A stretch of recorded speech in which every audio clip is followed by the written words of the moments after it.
Big பாஸோட second promo release ஆயிருக்கு. அந்த second ப்ரோமோல பார்த்தீங்கன்னா இன்னைக்கான டாஸ்கே அப்பதான் ஸ்டார்ட் ஆகுது.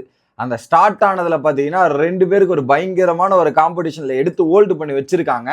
அதுக்கு தான் பார்வதியோட ரியாக்ஷன் அதான் இதைத்தாண்டா எதிர்பார்த்தோன்ற மாதிரி ரியாக்ஷன் கொடுத்துருந்தாங்க. சரி, எதுக்கு அந்த பார்வதி ரியாக்ஷன் கொடுத்தாங்கன்றதை யோசிச்சு பார்த்தா தான் பின்னணி நிலவரம் தெரியுது. அது என்னன்றதை டீட்டெயிலாக பார்த்துருவோம்.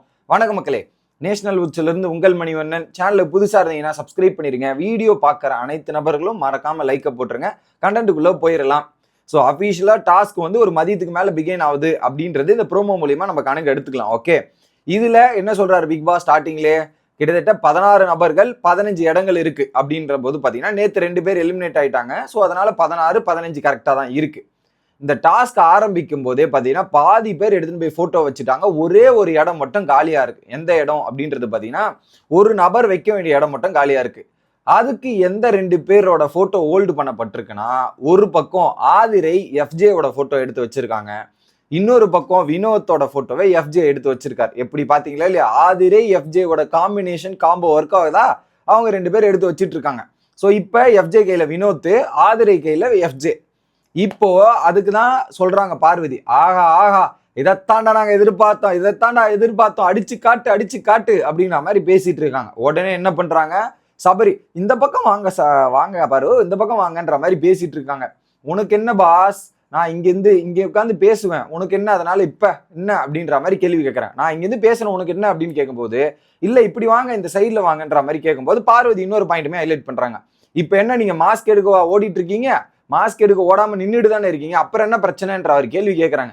அதுவும் நியாயமா தானே படுது. இப்ப என்ன பண்றாங்க, சபரி இவங்கெல்லாம் அந்த லாஸ்ட் எண்ட்ல போய் நின்றுட்டு இருக்காங்க. இப்ப 2 பேரோட காம்படிஷன் தான் நடந்துட்டு இருக்கு. ஒன்னு ஆதிரை, இன்னொரு பக்கம் எஃப்ஜே. அவங்க 2 பேர் வாக்குவாதமோ ஏதோ ஒரு டீலோ ஏதோ ஒரு பேசிட்டு இருக்காங்க. பார்வதி அவங்க கிட்டே போலையே. பார்வதி அவங்க கிட்ட போயிருந்தீங்கன்னா நீங்க சொல்றது லாஜிக்ன்றது கூட நான் ஒத்துக்கிறேனே. அவங்க கிட்டே பக்கத்து போலே, உங்க பக்கத்துல நின்று தானே பேசிட்டு இருந்தீங்க. நீங்க ஓடுற மாதிரி இதெல்லாம் இருந்தா நடுவுல பார்வதி நின்னா நீங்க கேட்கலாம், நியாயமான விஷயம். அவங்க ஒரு மூலையில இந்த சைட்ல நின்னாங்க. அதுவும் ரொம்ப உள்ள போல. அவங்க 2 பேர் சென்டரா இருக்காங்க. இவங்க இங்க நின்று பேசுறதுல என்ன தப்பு இருக்கு? பேசுறதுக்கான ரைட்ஸ் எல்லாருக்குமே இருக்கு. அங்க நின்று தான் பேசுறாங்க. அதை நீ ஏன் இங்க நில்லு, அப்படி போய் நில்லுன்ட்டு நீங்க டாஸ்க் ஆரம்பிச்சு நீங்க ஓடுறீங்கன்னா டிஸ்டர்ப் பண்ணாம இருக்கேன். இது இங்க பேசிட்டு தானே இருக்காங்க, இதுல என்ன பிரச்சனைன்றத பார்வதி கேட்கறாங்க. அதுல எனக்கு தப்பாவே தெரியல. அது ஒரு விதமான நியாயமா தான் படுது. என்ன பிறகு நீங்க பார்வதி சப்போர்ட் பண்றீங்கன்னா நீங்க யோசிச்சு பாருங்க. அவங்க கேட்கிற கேள்வி, மாஸ்க் எடுத்து ஓடுறீங்கன்னா நியாயம், ஓடாத இருக்கிறதுக்கு நான் இங்க நிக்கலாமே, இதுல என்ன பிரச்சனை போது சரி ஓகே போய் தொல்ல பண்ணுங்கன்ற மாதிரி ஒரு பக்கம் சபரி பார்வதி மாதிரி இமிட்டேஷன் நிறைய நேத்துல இருந்து நடக்குது இல்லையா? அது ஒரு பக்கம் போனவொடனே இவங்க ஒரு பக்கம் போடாடே போடா அப்படின்ற மாதிரி இவங்க ஒரு பக்கம். 2 பேருக்கும் அது டாம் அண்ட் ஜெர்ரி ஃபைட்டுலாம், அந்த ஃபைட் மாதிரி இவங்க 2 பேருக்கும் நடந்துட்டு இருக்கு. ஓகே, அடுத்து உடனே கனியாக்கா வந்துருவாங்க. ஒரு பக்கம் பார்வதினாவே கனியாக்காவுக்கு பொறுக்காது இல்லையா? கனி வந்துருவாங்க உடனே. ஸோ ரூல்ஸ் இருக்கு, அதை ஃபாலோ பண்ண மாட்டீங்களா அப்படின்ற மாதிரி கேட்கும்போது, இப்ப நான் அங்கதான் இருக்கேன், உங்களுக்கு என்ன பிரச்சனை, இப்ப உங்களுக்கு என்னன்ற மாதிரி பார்வதி திரும்ப அந்த டென்ட் இருக்குல்ல, அந்த லாஸ்ட் அந்த ஏதோ ஹெல்த் கிராசஸ் பெருங்காயம் அங்க திரும்ப போயிடறாங்க. திரும்ப உங்களுக்கு என்ன பிரச்சனை அப்படின்ற மாதிரி. ஆனா ரூல்ஸை ஃபாலோ பண்ண மாட்டீங்களா அப்படின்ற கனியே பல டாஸ்க்குகளே ரூல்ஸை விதி மீறுவது உண்டு. ஏன் அடுத்த ஃபர்ஸ்ட் ப்ரோமோல நம்ம பார்த்தோமே, அப்ப ரூல்ஸை ஃபாலோ பண்ணாங்களா? கனி ஹோல்டு பண்ணக்கூடாதுன்றதான் பிக் பாஸ் சொன்னாரு. அப்ப நீங்க அதை ஹோல்டு பண்றீங்களே, நீங்க கேட்கறத நீங்களே ஃபாலோ பண்ண மாட்டீங்க. என்ன கனி இது, வாட் இஸ் திஸ்? பார்வதி பண்ணா அது ரூல் பிரேக்கு, ஆனா அது நீங்க பண்ணா அது டாக்டிக்ஸ் இல்ல கேம் பிளே. வாட் இஸ் நல்லா இருக்குங்க. இந்த நியாயம்ன்றது எப்படின்னா, நமக்கு அது நியாயம், அடுத்தவனுக்கு அது அநியாயம் அப்படின்ற மாதிரி இருக்கு. அந்த ஒரே விஷயத்த அவங்களும் பண்ணுவாங்க, நம்மளும் பண்ணுவோம். அவங்க பண்ணா மட்டும் அநியாயமா பேசுவோம், நாங்க பண்ணா மட்டும் அது நியாயமா பேசுவோம் அப்படின்றது தான் அவங்களோட கேட்டகிரி. இது வரைக்கும் கனி எந்த விதமான ரூலும் பிரேக் பண்ணாம இருக்காங்க அப்படிதானே அப்படின்ற மாதிரி தான் இருந்துச்சு. ஓகே, இதுல பெரிய ட்விஸ்டே என்னன்னா, ஆதிரை எஃப்ஜேவோட போட்டோவை எடுத்துட்டு போய் வைக்க போறா, வினோத் எலிமினேட் ஆக போறாங்க. இப்ப தெரிஞ்சிடும் ஆதிரியோட லாயல்ட்டி யாருக்குன்னா, என்னோட விசுவாசம் எப்பவுமே எஃப்ஜேக்கு தான்டா. நாங்க எங்களுக்குள்ள என்ன பாண்டிங்ல இருக்கோம், என்ன ரிலேஷன்ஷிப்ல இருக்கோம், நான் எஃப்ஜே எலிமினேட் பண்ணுவேனா? ஆல்ரெடி எஃப்ஜே பேச மாட்டேங்கிறான், எதுவுமே பண்ண மாட்டேங்கிறான். இப்ப அவனை எலிமினேட் பண்ணா இன்னும் சுத்தம் டோட்டலா கட் பண்ணி விட்டு போயிடுவான்றது ஆதிரிக்கு தெரியும். அதனால என்ன பண்ணுவாங்க, ஆதிரை எடுத்துட்டு போய் எஃப்ஜே வைப்பாங்க. ஏன்னா ரவுண்ட் எடுத்து வச்சதுலயே அவன் பேச ஆரம்பிக்கல.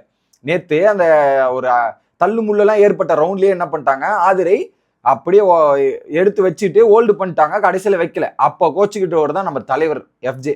அடுத்த ரவுண்ட்ல ஆதிரை எடுத்துட்டு போய் வச்சதே ஆதிரை தான், எஃப்ஜேயோட போட்டோ. ஆனா நீங்க யோசிச்சு பாருங்க, எஃப்ஜேயோட போட்டோவை தொடர்ந்து எடுப்பது யார் என்றால் ஆதிரை. ஸோ ஃபர்ஸ்ட் ரவுண்டும் ஆதிரை, 2வது ரவுண்டும் ஆதிரை, 3வது ரவுண்டு மட்டும் மாறி எடுத்துச்சு போல. கிட்டத்தட்ட 4 ரவுண்ட்ல 3 ரவுண்டு ஆதிரை எடுத்து எஃப்ஜே வைத்துக் கொண்டிருக்கிறார். இப்ப என்னன்னா ஒரு பக்கம் முதுகுல குத்திட்டாங்கன்னு தான் சொல்லணும். அந்த பிக் பாஸ் வீட்டார், ஐ மீன் சூப்பர் டீலக்ஸோட வீட்டார் முதுகுலயே ஆதிரை குத்தி செய்து விட்டால் சம்பவத்தை அப்படின்றதான் point. Very very very very worst மக்களே, ஒஸ்ட். ஸோ இதுல அந்த வீட்டுக்காவது நியாயமா இருக்கணும். அந்த வீட்டுக்கு நியாயமா இல்ல, அநியாயமா இருந்திருக்காங்க. அவங்களோட பாண்டிங்க்கு உண்மையா இருக்கணும்ன்றதுக்காக ப்ரூவ் பண்ண ட்ரை பண்றாங்க. இல்லைன்னா திரும்ப பேசாம போயிட்டா நமக்கு கஷ்டமே அப்படின்ற மாதிரி இருக்கு. இதை பத்தி நீங்க என்ன நினைக்கிறீங்க? ஸோ ஆனா அவங்களுக்கு என்ன பிரச்சனைன்றது புரியல அவங்களுக்கு. இதன் மூலியமா அவங்களோட கேம் டவுன்ஃபால் ஸ்டார்ட் ஆகுதுன்றது புரியல. ஏன்னா போன வாரம் ஆதிரைக்கு இருந்த மைலேஜ் இந்த வாரம் அப்படியே அகல பாதாளத்தில் விழுந்து கொண்டிருக்கிறார்கள். டே பை டே அவங்களோட இமேஜ் வந்து அடி வாங்கிட்டு இருக்கு அப்படின்றது மட்டும் நல்லாவே பார்க்க முடியுது. உங்களோட கருத்து என்ன அப்படின்றது கமெண்ட் பண்ணுங்க. அடுத்த வீடியோல வந்து சந்திக்கிறேன். Bye guys.